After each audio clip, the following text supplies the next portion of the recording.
It seems something major is coming, something Europe hasn't faced in decades.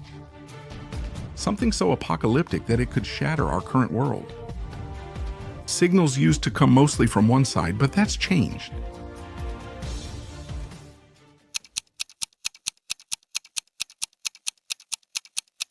Until now, we were used to hearing one warning over and over. If anyone starts a war between the great powers, it will be Russia. But what if not? What if the West strikes first? Does that sound crazy? Maybe, but today even NATO generals are talking about it publicly. American General Christopher Donahue stated the alliance has a plan to quickly capture the Russian enclave of Kaliningrad and can execute it faster than ever. He claims NATO can neutralize Russian air defenses, overcome naval threats, and achieve this solely from ground positions. If something happened, an attack on Kaliningrad could take just hours, not days or weeks.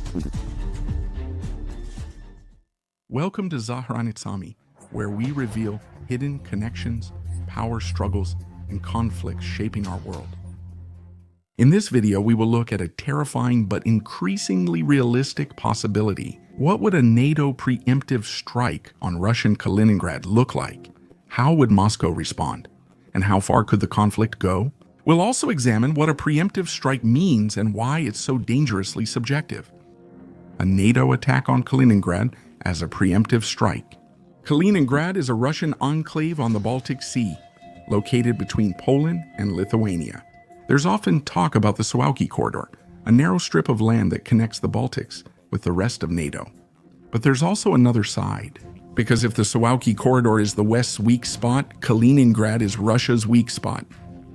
If tensions escalate, Kaliningrad might face a preemptive strike.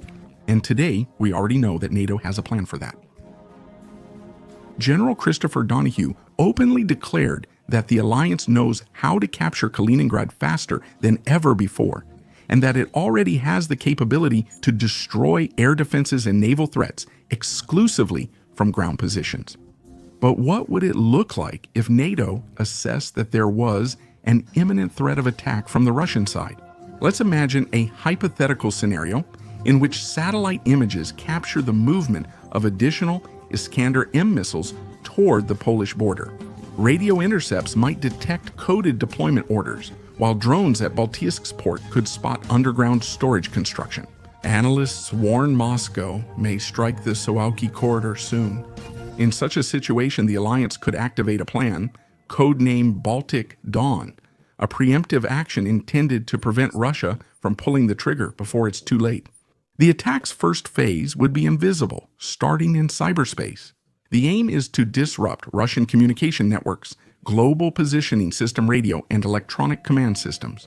NATO has the capacity to conduct this type of attack from cyber centers, for example in Ramstein, Tallinn, or London. Then a coordinated salvo of guided missiles would follow. Joint air-to-surface standoff, missile. Storm Shadow missiles could be launched from Polish, Lithuanian, and German bases, or American Tomahawks fired from Virginia-class submarines in the Baltic Sea. Air forces would also take part in the attack. American F-35s would launch from Lask Air Base in Poland and Spangdahlem in Germany, alongside British Typhoons, French Rafales, and Norwegian F-35s from Erlen Air Base. Their goal: strike the S-300 and S-400 radar and missile batteries protecting Kaliningrad. At the same time, shared launchers would be used, which are digitally connected within the concept of the Eastern Flank Deterrence Line. These systems let missiles launch from multiple countries at once as if from one unit. They connect to NATO's cloud command centers and operate in real time. It could also use naval forces for this, for example, Arleigh Burg-class destroyers that would launch Tomahawks from the Baltic Sea, or German Saxon-class frigates and Swedish Visby corvettes, which specialize in fighting against coastal defenses. At this point, something unseen by the public could emerge, and Western intelligence agencies may have a surprise ready, like Israel's actions in Iran in June 2025, when Mossad covertly set up bases in Iran to launch drones and missiles at Iranian air defense and ballistic systems. The attack was shocking, precise, unexpected, and came from inside the country. And this very model, silent preparation followed by a lightning strike, can also serve as inspiration for Western operations in the case of Kaliningrad. Only after the air and missile attacks would a ground invasion follow. From Poland, mechanized units of the American Army could set out, equipped with Abrams tanks, Stryker vehicles, and Paladin self-propelled artillery. From Lithuania, German or Czech forces could join in, supported by French paratroopers. The goal is to quickly enter Kaliningrad, bypass fortresses, neutralize Baltijsk port, and seize Chkalovsk airport. The operation would be swift, coordinated, and precisely timed. Kaliningrad is well defended but isolated, lacking a land link to Russia, and support by sea or air would be nearly impossible at that time. Therefore, analysts agree that if the attack were sudden and coordinated, it could successfully exploit the strategic isolation of Enclava. This is no longer just a theory. This is a plan that is actually being practiced, modeled, and analyzed today. And that's why it's important to ask the question of how Russia would respond to such an attack. We're not done yet. If you like this video, give it a thumbs up. It'll help it reach more people. If you'd like to support my work, a small contribution is appreciated. Thank you. Let's continue. Russian reaction. It's 2 a.m. Quick footsteps echo in the Kremlin. President Putin is awakened. An advisor reports Kaliningrad is under attack, aircraft, missiles, and communication outages. It's begun. Moscow wakes up to a new reality. The Ministry of Defense convenes a crisis staff. The Security Council is meeting. Phones are ringing off the hook. Encrypted communications, reports from the Western Front. Generals are submitting reports as Kaliningrad faces a major attack. For the Russian command, this is not a complete surprise. Kaliningrad has been considered a strategic fortress for years and is armed accordingly. The region's advanced air defense, notably the S-300 and S-400 Triumph systems, can engage targets over 400 kilometers away. The Russians have deployed Iskander-M ballistic missiles here, which are capable of carrying nuclear warheads, and also powerful Bastion coastal batteries with P-800 Onyx anti-ship missiles. Estimates say Russia has 15,000 to 25,000 soldiers in Kaliningrad. Many of them belong to the 11th Army Corps, which includes mechanized units, artillery brigades, and tank battalions. There are also special forces, Spetsnaz, naval infantry, and electronic warfare units in the area. The Russian Air Force can deploy Su-30 or MiG-31 fighter jets if they manage to take off from the interior. Kaliningrad has its own air bases, mainly Chkalovsk, but after initial strikes they may be damaged or inoperable. Armored vehicles are appearing in the streets of Kaliningrad. Reservists and regular units are preparing for defense. Military hospitals shift to emergency mode as civilians hear explosions, lose power, and experience signal jamming. The Russian General Staff is issuing an official statement. The West has launched an act of aggression against the Russian Federation. Our response will be tough. A media offensive is beginning. Russia Today television, Sputnik, and many pro-Russian social media accounts are launching a major campaign. The West attacks for no reason. Russians defend themselves. They are airing footage of injured soldiers, ruined buildings, and civilians sheltering in basements. The goal is to gain international sympathy and polarize public opinion in the West. Putin appears on television discussing an unprovoked attack, fascism's return, and their moral right to self-defense. He threatens retaliation, possibly conventional or otherwise, as rhetoric escalates. Russian troops in Kaliningrad are resisting. The last Iskanders are being launched from bunkers, and coastal batteries are trying to hit NATO ships in the Baltic Sea. The question is, however, how long they will last.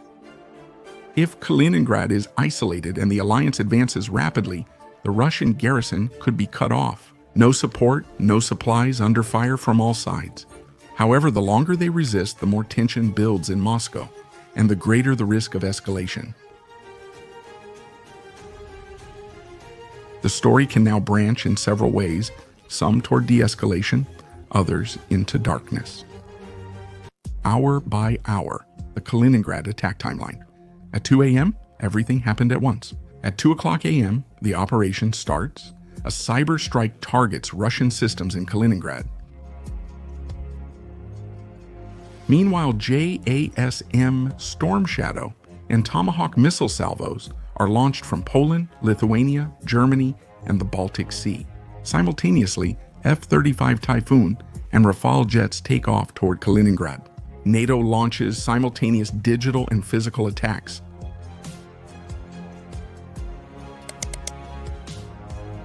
At 2:45 a.m. explosions and blackouts.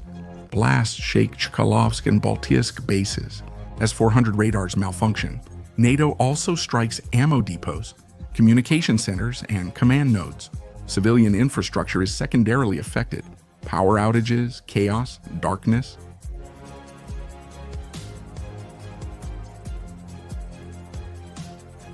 Half past 2 in the morning, Kaliningrad's response. Russian systems are trying to activate backup lines. S-300 and S-400 are firing, but most have already been neutralized. Several Iskanders were launched from the area, probably blindly. The fighters have no communication with Moscow, and the command is resorting to improvisation tactics. 4 a.m. Moscow responds. Putin is up, the Security Council is meeting, and the army is receiving orders. Kaliningrad must not surrender. The Western Military District is on high alert. Russian troops are starting to move west, even though they can't physically reach the enclave. 5 a.m. NATO is attacking from the sea. Virginia-class submarines, Saxon frigates, and Swedish Visby corvettes in the Baltic Sea are firing more salvos. Targets, Bastion batteries, PET launchers, 800 Onyx missiles supply routes. Russia is trying to move its ships, but NATO controls the area. 6 a.m. ground offensive. Mechanized units are entering from Poland and Lithuania. American Abrams tanks, German Martyrs, and Czech Pandurs. With air support, they're advancing on Kaliningrad from several directions. The goal is to encircle the city and seize the airports, the port, and the main communication routes. 9 hours. The world has awakened to a new reality. Western media are reporting on the first shots of the war. A special broadcast airs in Russia as Putin announces an attack on Russian territory. Meanwhile, the United Nations Security Council convenes in New York. Stock markets are falling. Oil and gas prices are rising. The internet is flooded with reports about World War III. 10 o'clock post-meridium. The city is burning. Kaliningrad is under fire, even at night. NATO troops near the city center as street fighting continues, while civilians are evacuated. Russian units have withdrawn into several defensive zones. The city is largely cut off.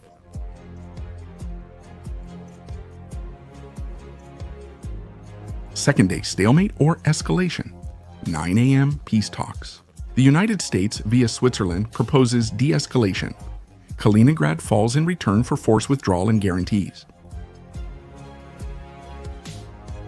Moscow denies this, increases nuclear alert level, but has not made a direct threat. 1,500 division inside NATO. Poland, the Baltic states, and Britain are determined to see the enclave retaken. Turkey, Hungary, and Southern Europe want the operation halted. The alliance's unity is only superficial. Inside, a conflict is emerging over what to do next. Day 3 brings the first crisis. Will Kaliningrad fall or hold? If NATO controls most of the enclave, Russia may retaliate. If Kaliningrad remains, it won't last long. The world is tense. China warns against escalation. India remains silent. The Organization for Economic Cooperation and Development is paralyzed. The question is, what comes next? Escalation. How far could the conflict go and how will the world react? The Kaliningrad attack is only the start. Will this stay a local conflict or spark an unstoppable avalanche? First scenario. Russia protests, but Kaliningrad falls quickly. NATO will seek de-escalation for guarantees, and Russia will back down to avoid wider war. This development would be extremely risky, but at the same time, geopolitically elegant. This would permanently lose the enclave and deeply humiliate the Kremlin. The second scenario, a conventional war escalates as Russia launches missiles at military bases in Poland, Lithuania, or Germany. It starts attacking NATO logistics, especially in the Baltics. Meanwhile, there are cyber attacks, satellite warfare, and reserve mobilization. All of this would draw Europe into a large-scale conflict within days. There's also the scenario few mention, nuclear escalation. Not a full exchange, just a demonstrative shot. For example, an explosion over the sea or in an uninhabited area as a warning. Once a nuclear weapon is used, even in a limited way, it crosses a line humanity has held for decades, and nobody knows what will happen next. The reactions around the world would be immediate. The United States would likely take a stronger lead in the operation. They would invoke Article 5 and boost European forces. Americans would be split, with some calling for a strong response. Others would fear a third world war. China would be watching for now. Officially, it would call for peace, but quietly observe as the West and Russia weaken each other. Beijing might take action in the Pacific, such as toward Taiwan, if it believes the United States is too occupied in Europe. The European Union would be shaken, the economy would collapse, and energy supplies would be threatened. Stocks are dropping, causing panic for millions. Financial uncertainty looms even before another missile hits. And NATO itself, united on the outside, but divided within. The Baltic states, Poland and Britain, would demand a tough response. Turkey, Hungary, or Slovakia may hesitate. Some might urge stopping the offensive, others may want to go further. If the conflict spreads, other regions like the Balkans, Arctic, and Caucasus would be involved. The threat of a full-scale global war would be hanging in the air, and no one would be sure if the world would ever return to the way it was after all that. This is the path that a single preemptive strike could set in motion. And the question now isn't whether it would be technically possible, but whether anyone could stop that development in time. Conclusion: can war still be avoided? This isn't science fiction, a video game, or a military exercise. It's a real strategy that generals, analysts, and politicians are openly talking about today. Every step we've described is technically possible, but is it inevitable? War doesn't begin when the first shot is fired. It begins earlier, with distrust, ignoring the other side, and planning attacks instead of using diplomacy. If NATO attacked first, Russia would call it aggression. If Russia attacked first, the West would call it an imperialist war. Military action spawned countless stories, and amid chaotic interpretations, the crucial point can be lost: human lives. There's still a chance, difficult and unpopular, but possible. Diplomacy and negotiation could help, because if escalation starts, no one will be able to stop it. And if Kaliningrad falls, it might not be the end, but just the beginning of something we can't even imagine today. The question isn't who strikes first, but if anyone will refuse to strike at all. If you like the video, I'd appreciate a like, and be sure to subscribe so you don't miss the next ones I'm working on.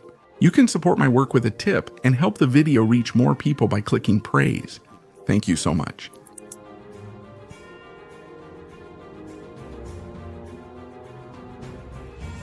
Thank you for your attention.